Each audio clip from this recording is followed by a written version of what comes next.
What's up guys, CP Bricks here coming at you with building Yavin IV week 4. Now this is actually going to be my last update, and next week I will come out with the slideshow showcase and finale, so stay tuned for that. But for this episode, I can say that I did a lot in terms of the interior. You can see a little bit of a preview there, as well as a few exterior details. I also focused a lot on the vehicles actually that I promised I'd mention last week. So without further ado, let's go ahead and take a look into the progress. Now first and foremost, I'm going to show you some of the details that I did to the landing pad area. These are more of the minor details. So you can see I added a stack of crates over there. Those are just those simple, very common crates you get in Lego sets. And over here, I built two of these completely custom crate designs in dark bluish gray and some black. These are based off of my own Kyber crystal transport crate design that I used for my Jeddah City mock on, I believe it was the Imperial Assault hover tank.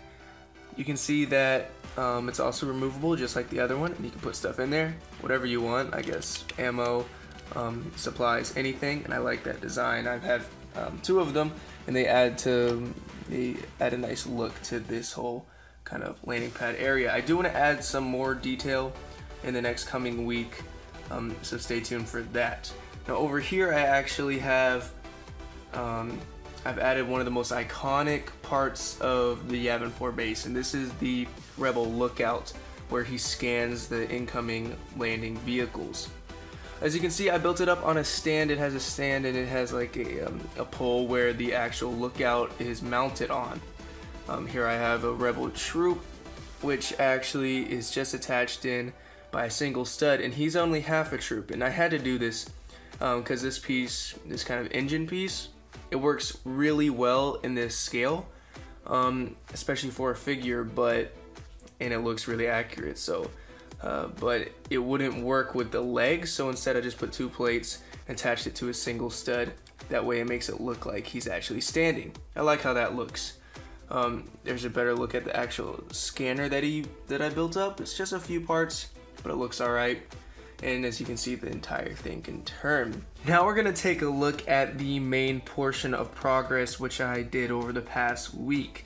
And this is the interior. As you can see, I almost completely fleshed out the interior with flooring, the walls, platforms, details, almost everything.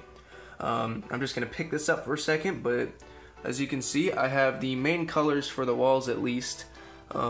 I used dark tan, dark bluish gray, and some medium nougat. It's almost the same color combination that I used on the outside, kind of like the walls and stuff.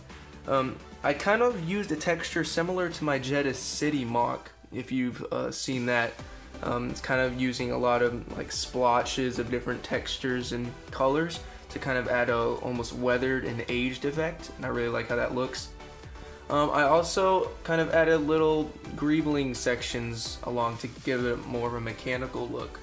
As you can see, I've kind of put that idea throughout, kind of put them in, wedged in between there, put them underneath these kind of platform things. It just adds some nice texture to it. Speaking of the platforms, I really like how those turned out.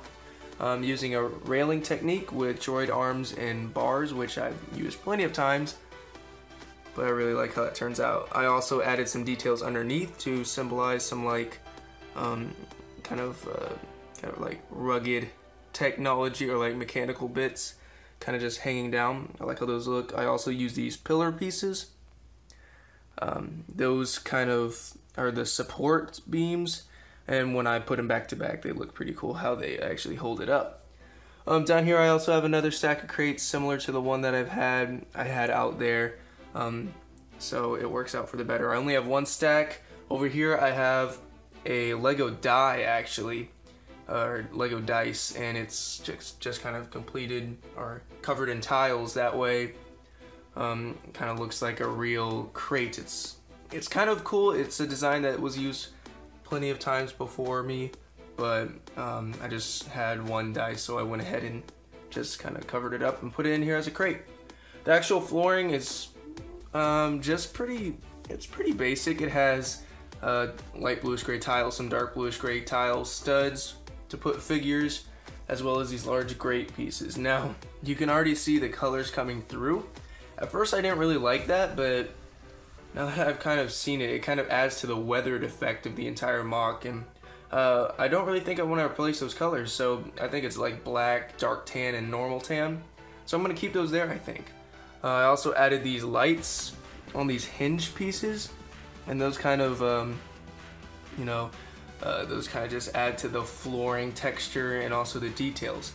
And I like how those turned out. I also want to add some different control panels before next week. So probably some along the top here. And I'm going to put some figures like astromech droids, rebels, pilots, all going throughout. Here's a look at how it transitions from the top into the base.